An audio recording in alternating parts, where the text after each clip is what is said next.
A paz do Senhor. Amém? Queria orar um pouquinho. Senhor, eu te agradeço por essa manhã. Eu te agradeço por tudo que o Senhor faz em nossas vidas. Eu te agradeço porque o Senhor nos dá crescimento a cada dia no corpo. E, Senhor, se eu posso ver a gente como um corpo hoje diferente do que era no passado, é porque o Senhor nos dá a cada dia mais entendimento. O Senhor a cada dia nos leva mais além. O Senhor a cada dia nos faz enxergar, Senhor, o que podemos fazer para deixar nós mesmos de lado, para deixar de caminhar, Senhor, segundo os nossos corações enganosos, mas andar segundo a sua palavra, segundo a fé que o Senhor nos propõe. Eu te agradeço porque estamos em franco crescimento. Estamos crescendo e vai ser assim sempre. Obrigado pela sua palavra. Obrigado porque o Senhor se manifesta em nosso meio. E eu quero declarar, Espírito Santo, a minha dependência do Senhor. E quero declarar essa palavra que diz que muitos confiam na força do seu braço, mas nós fazemos menção ao seu nome, Jesus. Nós sabemos bem de onde vem a nossa força. Nós sabemos bem de onde vem o que há em nós, Pai, de bom. Nós sabemos bem, Pai, quem é que nos sustenta, quem é que nos consola, quem nos leva além de nós mesmos. Nós sabemos bem, Pai, que não se trata de nós nessa manhã, que não se trata de fazer a vontade da nossa alma, nem, Senhor, trazer um conforto para nós, mas se trata de expandir o seu reino, se trata de fazer a sua vontade, se trata de falar da sua verdade, Pai, se trata do Senhor. Dê graça para isso, me capacita isso nessa manhã, segundo a sua vontade, Espírito Santo, e fala conosco em nome de Jesus. Amém. Amém? Amém. Essa manhã está quietinha, né? Nós viemos de uma semana tremenda de congresso, 3 dias dessas conferências que foram tremendas. Depois, ontem teve ceia com o aniversário do apóstolo L, sexta intercessão, quer dizer, a gente não parou, né? E a gente veio, e aí agora está quietinho aqui. Mas glória a Deus que o Senhor se manifesta de todos os jeitos, quando a gente está vibrando, quando a gente está quietinho, quando a gente está...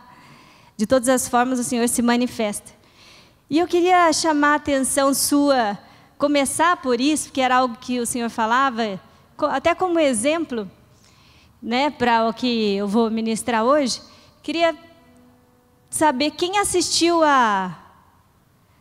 às Olimpíadas, aquela abertura das Olimpíadas. Quem assistiu? Eu saí da intercessão, fui para casa, ainda cheguei lá e até meia-noite estava passando aquilo, né? E eu comecei a olhar aquilo. E eu, dependendo da época, até com propaganda de margarina, eu me emociono e choro. Dependendo da época, eu choro por tudo. E confesso assim, nossa, que emocionante, né? Aquilo que... Tem uns que são mais duros, né? Mas você vê um povo unido por uma causa de salvar o planeta, de plantar sementes, e falando de sustentabilidade, de coisas boas para o planeta, um povo unido como um só, unidade. E a gente vê, nossa, o Brasil sendo exaltado, e o foco, né? Se você olhar dessa forma, quantas coisas boas o Brasil tem manifestado ali, né?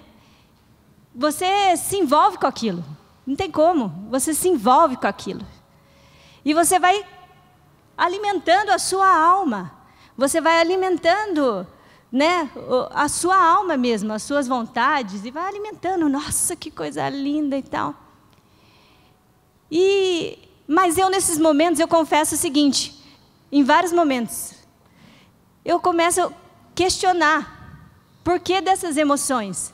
Eu começo a questionar no que a minha alma, as minhas emoções, o meu entendimento, no que ela está se alegrando, no que ela está se regozijando.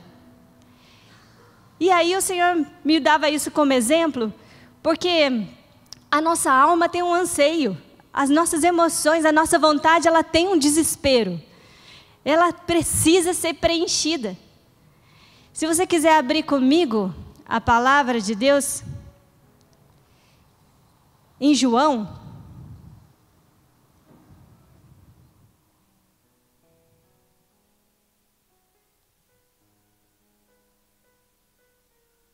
no capítulo 4, quando o Senhor Jesus encontra aquela mulher samaritana que tinha 4 maridos, estava no 5º, e encontra aquela mulher, e ele fala uma coisa para ela no versículo 13.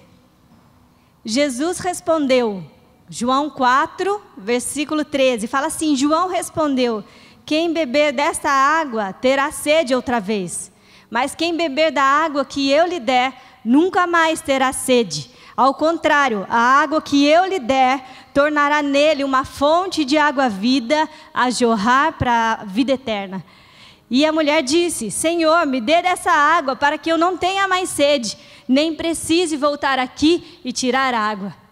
E o Senhor me falava, cada vez que a gente alimenta a nossa alma com as coisas que não são Cristo, com as coisas que não são dele, são os caminhos paralelos, e eu vou explicar isso.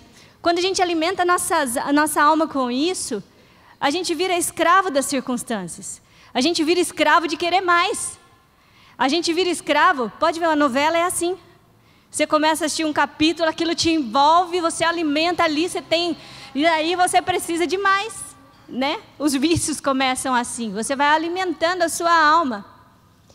E a nossa alma, ela tem um anseio, ela tem um desejo. Ontem eu parei, não vamos ser hipócrita. Ontem eu falei para Jesus assim, a hora que eu fui orar à tarde. Falei, não vou ser mentirosa. Eu estou aqui pelo Senhor, mas eu estou aqui porque minha alma tem um desejo. E eu sei que só o Senhor pode saciar a minha sede. Eu estou aqui porque a minha alma tem uma sede. E eu sei que ela só é plenamente satisfeita na sua presença. Quando nós somos filhos de Deus, quando a gente tem um encontro com Deus, a gente começa a entender isso. Ainda que o mundo atraia, ainda que as coisas pareçam legais, ainda que eu me emocione com alguma coisa, tem algo muito maior que satisfaz a minha vida plenamente e de verdade. E é Jesus. Aí você começa a entender essas coisas. Mas não adianta nada a gente entender e continuar abrindo a porta do lado de dentro para que as minhas emoções estejam sujeitas a qualquer coisa. Não adianta. Quando eu vejo tudo aquilo lá das Olimpíadas, você sabe o que eu penso? Eu não penso um grande intento de Satanás para atrair as pessoas e focar no lugar errado que é Cristo. Eu penso o seguinte: a manifestação do desejo da alma humana. O anseio de ter um propósito, um anseio de viver em unidade no corpo, um anseio de adorar algo. A nossa alma anseia adorar algo que é Cristo. E a gente vai lá e dá outra coisa, a gente dá ídolos para ela. Pode ver criança, né? Eu tomo muito cuidado com isso na minha casa, vigio com isso. Não que eles não possam ver algumas coisas, mas quando eu começo a ver, por exemplo, vou dar um exemplo, tá bom? Cada um sabe onde pisa. Quando a gente vê essas coisas do carrossel, por exemplo, que está em alta, e entre os menorzinhos, né? A Mariana e tal, e eu começo a ver. Eu não compro álbum de figurinha, porque eu já sei que já vai chegar, eu já sei que já vai entrar. E se você começa a alimentar isso, eles começam a idolatrar, porque toda criança nasceu para adorar a Deus, todo mundo nasceu para adorar a Deus. E o que você está dando para ele adorar? Se você não der Cristo para adorar, necessariamente vai adorar outra coisa. E nós somos assim também. Ou você alimenta a sua alma com Cristo, ou ela vai adorar outra coisa. Então, quando eu vejo isso, eu vejo a manifestação e o desejo da alma humana de ter o que só Cristo pode dar, de ter água viva que só Ele pode dar. Só que a hora que você se alimenta das coisas que não são de Cristo, você se torna escravo daquilo. Abra comigo em Mateus, no capítulo 5.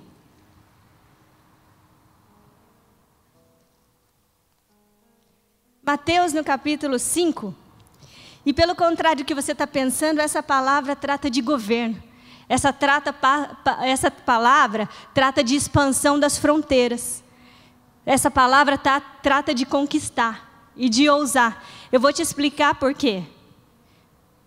Porque só quem é livre de verdade pode expandir. Ainda que você esteja como Paulo, numa cadeia, mas se você é livre no seu espírito, na sua alma, se você é livre em Cristo verdadeiramente, você pode expandir, você pode ousar. E você vê o que foi produzido através das cadeias de Paulo. Esses dias a gente viu, né, a carta dos Filipenses, quando ele estava em prisão, aquilo que ele produziu, um homem verdadeiramente livre na sua alma, verdadeiramente livre no seu espírito. E Mateus, no capítulo 5, o sermão das bem-aventuranças, né, que fala. E o que é essa bem-aventurança? Eu não consegui abrir ainda. O que é essa bem-aventurança? Essa palavra bem-aventurança, de Mateus 5, deixa eu abrir primeiro.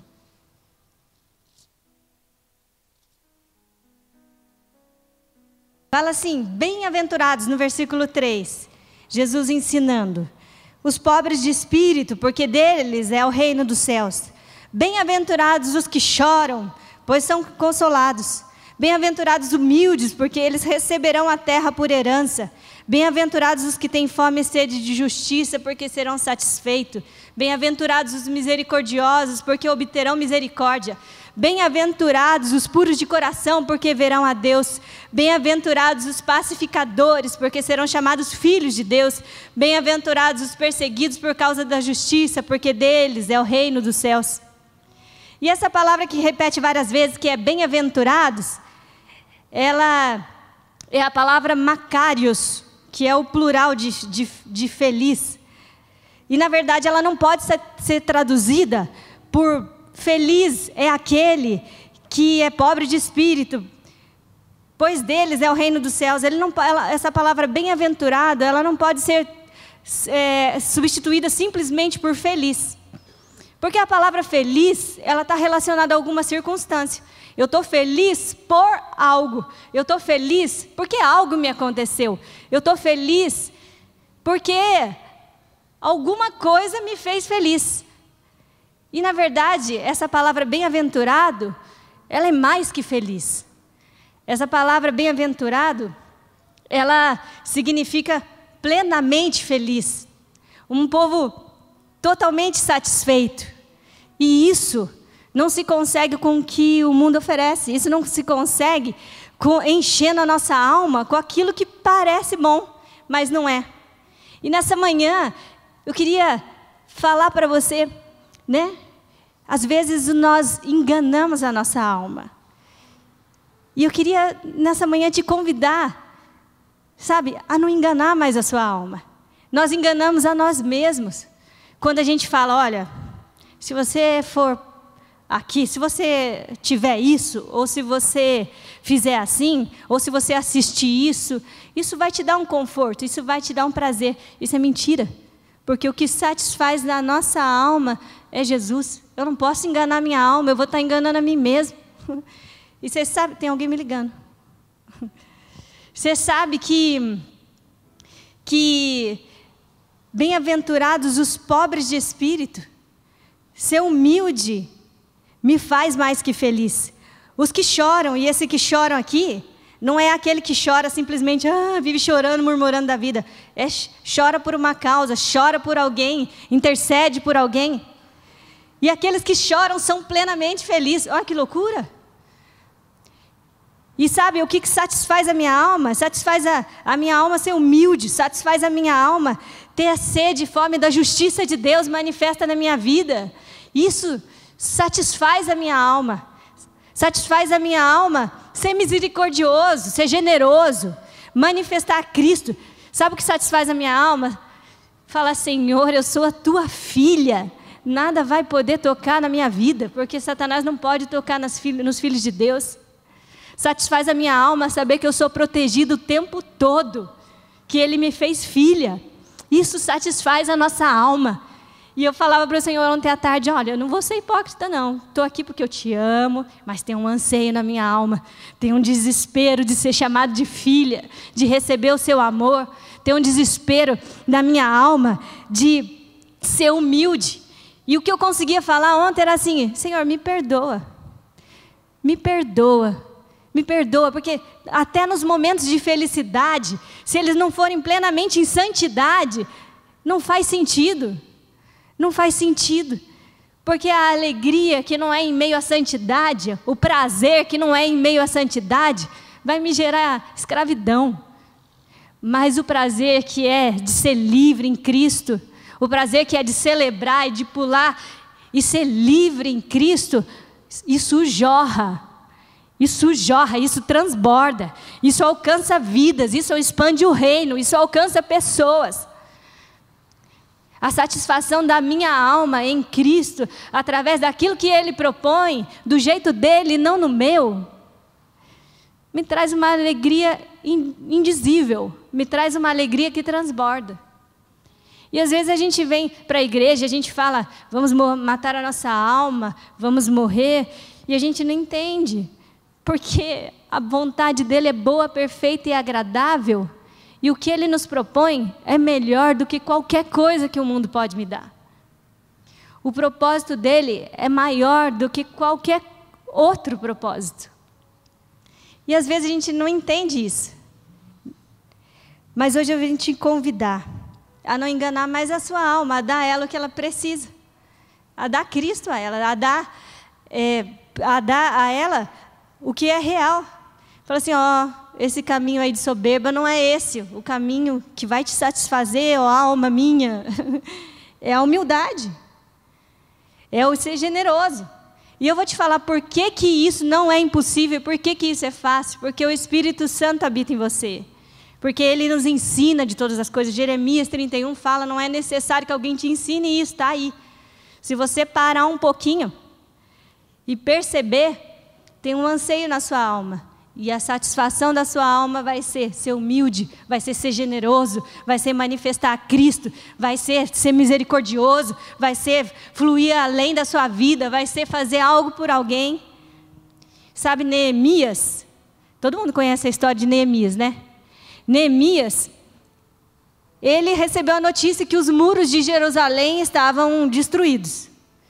Aí ele recebeu lá essa notícia que estava destruído. E sabe o que ele fez? A palavra de Deus diz que ele se assentou, e ele adorou, e ele jejuou, e ele ficou lá com Cristo, com Deus. Ele ficou lá com Deus. E a palavra de Deus diz que depois disso, ele enxugou suas lágrimas e voltou para trabalhar.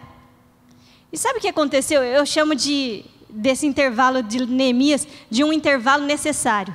Ele recebeu uma notícia ruim, de que estava tudo destruído. Ele podia fazer várias coisas. Ele podia falar assim, não é comigo. Ele podia falar, não tem o que eu possa fazer. Ele podia falar, não sei o que fazer, Senhor, se vira. Mas o que ele foi fazer? Ele foi conversar com Deus. E às vezes a gente precisa de um intervalo necessário na nossa vida. A gente fala que não é a oração que vai me aproximar de Cristo. Tem gente que fica horas de joelho. Se tiver um milhinho ainda para ajoelhar e doer o joelho, é melhor, né? Para levar a Cristo. E não são horas falando que vai te levar a algum lugar. A gente explica isso. Mas tem intervalos necessários. Tem gente, e não estou criticando, e Deus fala comigo quando eu estou tomando banho, quando estou dirigindo, quando eu estou trabalhando. Deus fala tudo isso.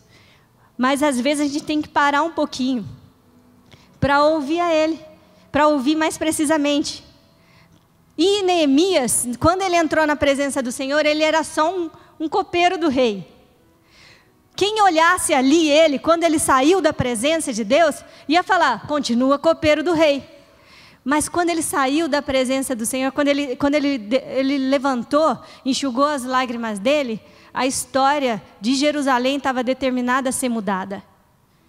Igual aquela samaritana, quando ela encontrou com Jesus, a história da humanidade estava determinada a ser mudada. E ela fazia parte disso, porque ela se tornou uma evangelista. Ela saiu falando de Jesus. Neemias também, quem olhasse falava, é só um copeiro. Mas na verdade tinha se levantado, depois daquilo, um grande líder, que mudaria a história de Jerusalém, que seria usado pelo Senhor. Quem olhasse ia falar, só um copeiro. Mas nos momentos que a gente expõe a nossa alma, que a gente expõe todas as coisas diante de Deus, a hora que a gente deixa Ele tocar, eu vou te contar o que acontece. A hora que a gente bebe de água viva, a história do mundo está fadada a ser mudada. Eu não tenho que me preocupar em transformar o mundo, eu tenho que me preocupar em beber a água. Eu não tenho que me preocupar, transformar o mundo é consequência, sim, nós somos chamados a isso. E isso vai acontecer, mas é consequência daqueles que saciam a sua sede com a água correta. Daqueles que rejeitam a água que não é Cristo. Amém? Então, isso é bem nítido. Aquela mulher, ela bebeu da água verdadeira e se tornou uma evangelista. Neemias, na presença do Senhor, levantou um grande líder. E quando o rei pergunta para ele, o que você precisa, Neemias? Ele tinha na ponta da língua aquilo que ele precisava. Na presença do Senhor, a gente tem todos os recursos. Ele nos dá tudo o necessário para a transformação do mundo. Mas não adianta eu querer transformar o mundo e beber na fonte errada. Né? E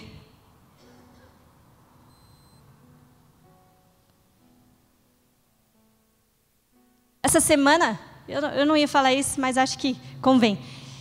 Essa semana eu recebi um vídeo, né, que eu até compartilhei com quem me enviou o vídeo. E esse vídeo falava da Disney. E falava, né, é um pregador que costuma falar bastante da Disney e de todas as coisas que estão por trás. E falou também dos acionistas, do maior acionista da Disney, que é homossexual e tal. Daí eu parei para pensar aquilo, e aquilo não mexe comigo. Eu vou te explicar por quê. Porque é legal a gente bater na Disney, mas a Universal comprou lá os direitos do Harry Potter. Aí a gente olha o pica-pau que leva as pessoas, o que parece tão inocente, que leva as crianças a terem ações complicadas dentro de casa. Você olha o Tom e Jerry, que parecia inocente, e que ele estimula isso de brigar. Então, a palavra que o Senhor deixou e que Ele orou por nós foi assim: eu não peço que os tire do mundo, mas que os livre do mal. Né? Então a gente é cercado e bombardeado o tempo todo por aquilo que tem cara de mal e por aquilo que tem cara de bom.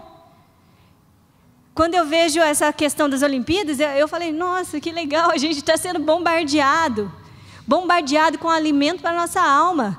E se você não prestar atenção, você cai direitinho. E esses dias eu tive uma visão no domingo passado, mais precisamente, e até falei sobre isso na intercessão, e a visão era assim, tinha um caminho, e esse caminho era vermelho e piscante, tchan, tchan, tchan, e tinha 2 caminhos paralelos do lado. Mas aquele caminho era nítido por onde a gente tinha que andar. E esse caminho era muito claro. E o Senhor falava sobre um tempo que a gente consegue discernir claramente o caminho do Senhor. Que a gente consegue discernir claramente qual é o caminho. E eu queria ler com você algo que eu li na intercessão também, que é Isaías, no capítulo 35. Isaías 35. Eu vou ler inteiro porque eu acho tremendo. Eu tenho lido ele toda semana. Fala assim: o deserto e a água e a terra ressequida se regozijarão, o ermo exultará e florescerá como tulipa, irromperá em flores, mostrará grande regozijo e cantará de alegria. A glória do Líbano lhe será dada, como também o resplendor do Carmelo e do Saron. Verão a glória do Senhor, o resplendor do nosso Deus. Fortaleçam as mãos cansadas, firmem os joelhos vacilantes, digam ao desanimado de coração: sejam fortes, não temam, seu Deus virá com vingança, com divina retribuição, virá para salvá-los.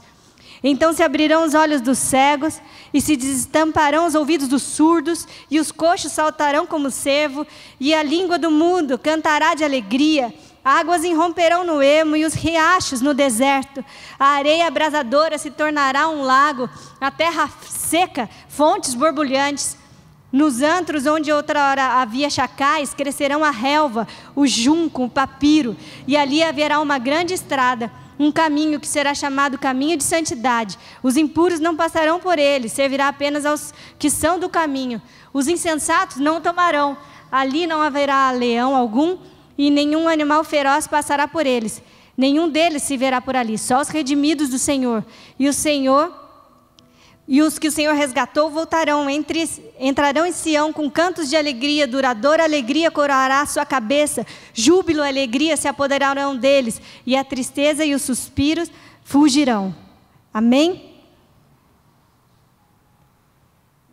E aí eu peguei outra versão,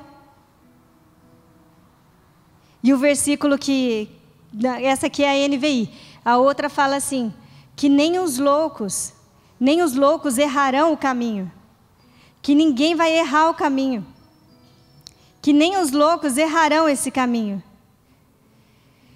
porque ele vai ser nítido diante dos olhos, e ele é nítido diante da gente, e fala assim, nesse caminho não tem chacais, não tem leão, não tem ameaça.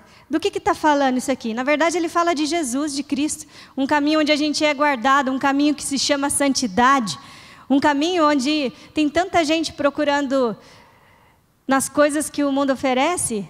Eu falo do mundo, mas são essas coisas que parecem boas, tem cara de boas, né? E que saciam a nossa alma. Tem tanta gente que busca nisso alegria, que busca nisso que a tristeza fuja. Tem tanta gente em depressão falando, olha, eu preciso fazer isso, eu preciso fazer aquilo. Quando a palavra de Deus diz, nesse caminho que se chama Jesus, a tristeza tem que fugir de nós. E eu quero profetizar sobre a sua vida, esse caminho está nítido para você nesses dias. O Senhor me falava que é um tempo de liberdade sobre as nossas vidas. É um tempo da gente identificar claramente esse caminho onde nós somos livres.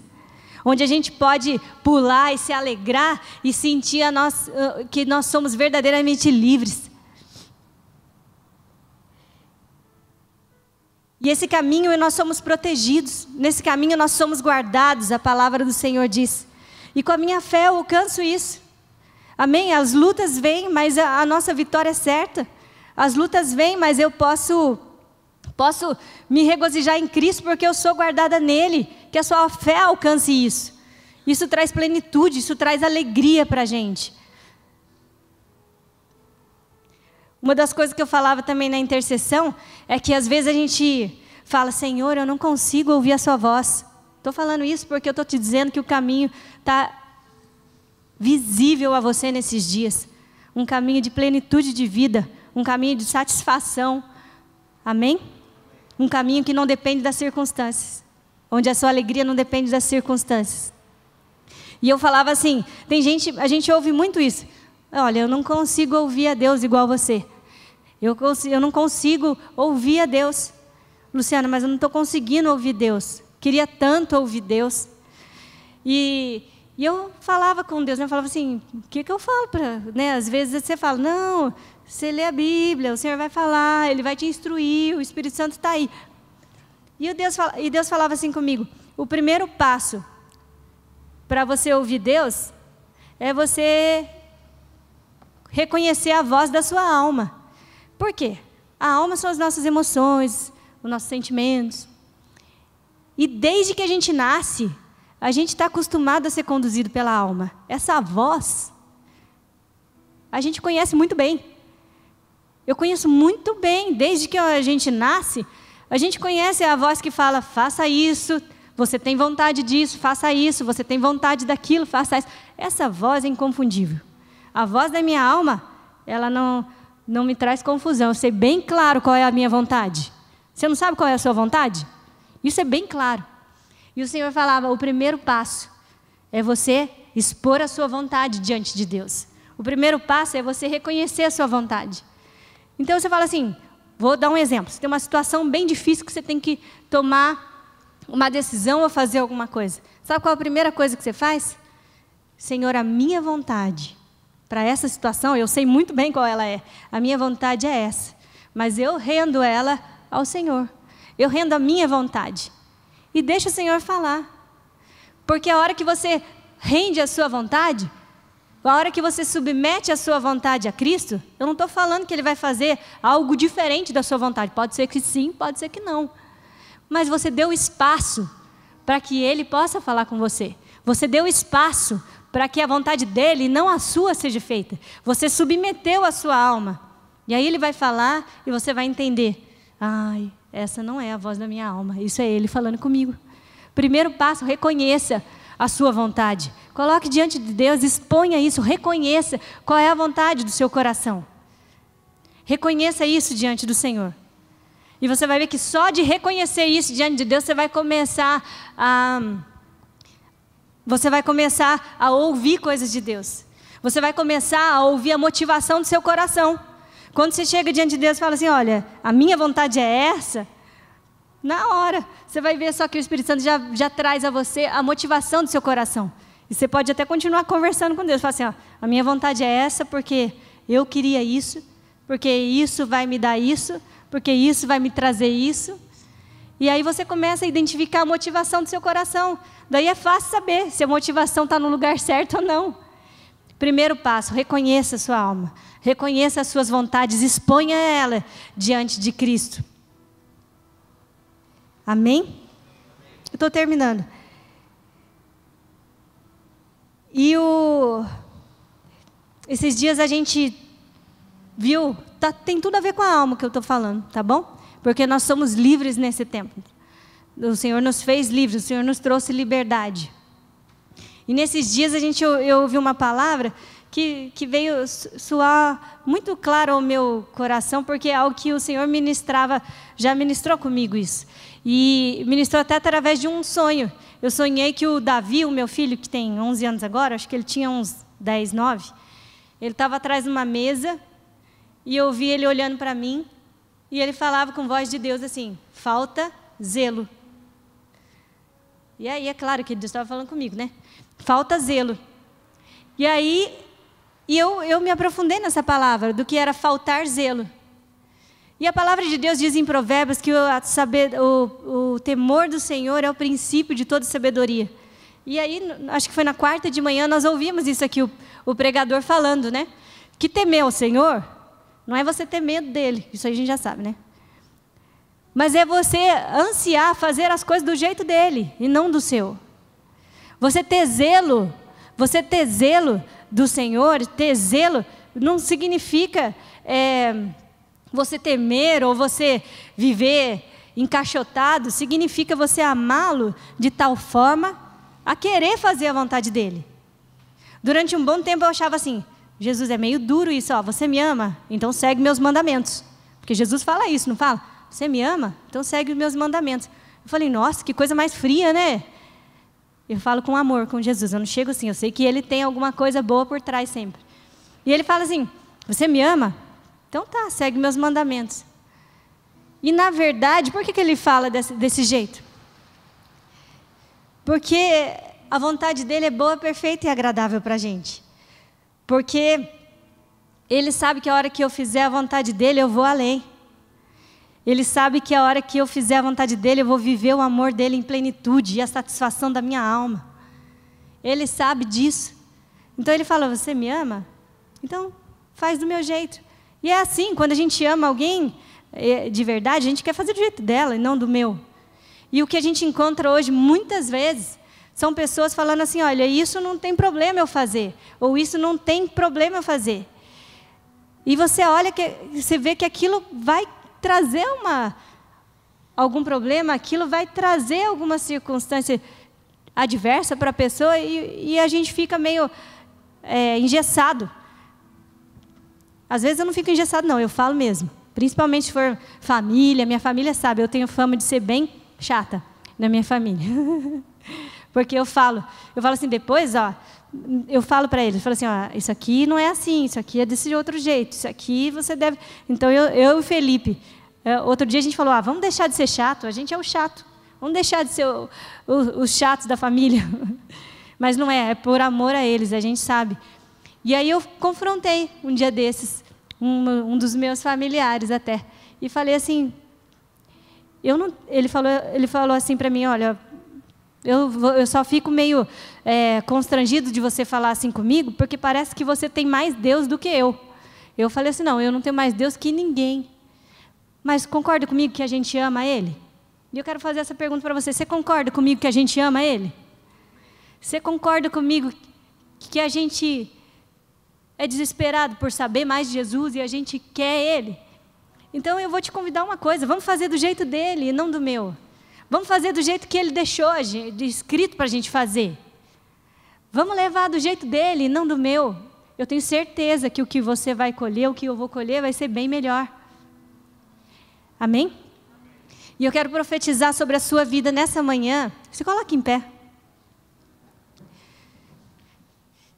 Eu quero profetizar sobre a sua vida que é algo de Deus nesses dias para nós, que nós estamos prontos a identificar e discernir o Senhor em todos os nossos caminhos. Eu quero profetizar que nós não andaremos nesses dias, eu estou profetizando sobre essa casa, não só sobre quem está aqui, que nós não andaremos por caminhos que parecem com Cristo, que tem cara de bondade, que tem cara de verdade. Nós não andaremos por esses caminhos nesses dias, mas nós andaremos pelo caminho que é perfeito, pelo caminho da santidade. Eu quero profetizar que diante dos olhos das pessoas dessa casa, o caminho está nítido. Jesus está nítido, o acesso está aberto, porque esse é um tempo de liberdade, porque esse é um tempo de conquistar, de expandir, de alargar as nossas fronteiras. Esse é um tempo de expandir com o reino de Deus, do jeito dele e não do nosso, e isso vai ficar claro a você.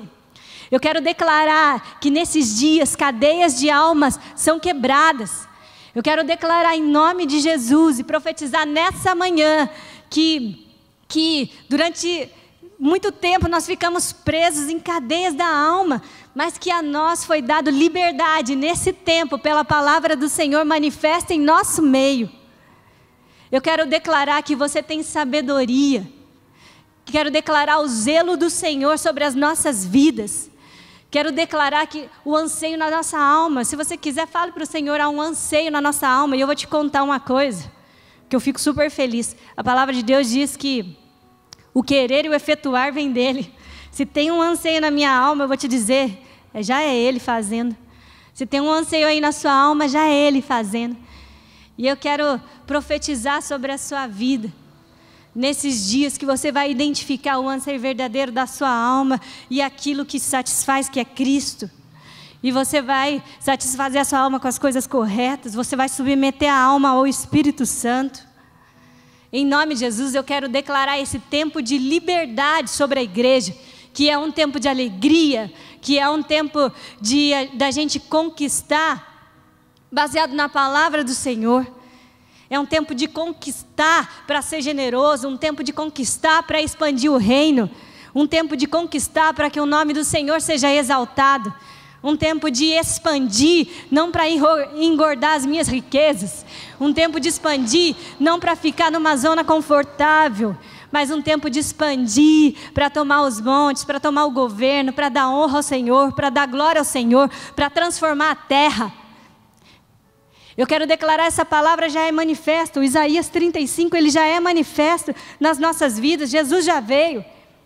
Quero declarar que nós vamos ter esperança nova, de que nenhum deserto fica sem jorrar água. Quando a gente olhar para as pessoas, a gente vai passar a ver elas como pessoas que jorram água, que jorram água de vida eterna. Tem muitas pessoas que perderam a esperança, sabe? Que você fala, eu nem falo mais, porque quando eu falo, eu prego a palavra. E o Senhor me falava isso. Isso vai mudar nesse tempo. Você vai abrir a sua boca e você vai ver as pessoas se convertendo ao Senhor. Mas se convertendo não para uma religião, mas elas vindo a ser água, vindo a ser fonte. Durante tempos a gente tenta pregar, mas eu quero dizer, nesses dias o Senhor está nos ensinando a ser fonte, a transformar o mundo da maneira dEle. Amém? Amém. Vou só orar para terminar, já estava orando, né? Senhor, eu quero te agradecer por essa manhã. Eu quero te agradecer porque o Senhor nos dá visão, Senhor. Eu quero te agradecer porque o Senhor nos faz discernir os caminhos, porque o Senhor não nos deixa como estamos. Eu quero te agradecer porque o Senhor nos faz ir além, Pai. Nos faz, Senhor, entender, Senhor, o que precisa ser mudado, o que precisa ser moldado. Eu te agradeço por isso nessa manhã, Senhor. Eu quero te agradecer por isso nessa manhã. Quero te agradecer porque o Senhor é fonte de água viva. E a fonte de água viva já está disponível para nós. Quero te agradecer por esse tempo de florescer, por esse tempo de prosperar que vem sobre a sua igreja. Quero te agradecer, Pai, porque é um tempo de conquista, um tempo de governo. E nós fomos chamados a esse tempo. Um tempo de manifestar a Cristo sobre todas as coisas, Pai. Nós te louvamos por esse tempo, nós te louvamos porque estamos aqui nessa manhã, nós te louvamos pelas cadeias quebradas nessa manhã, nós te louvamos, Pai, por podermos nos aprofundar em Ti, em nome de Jesus. Amém.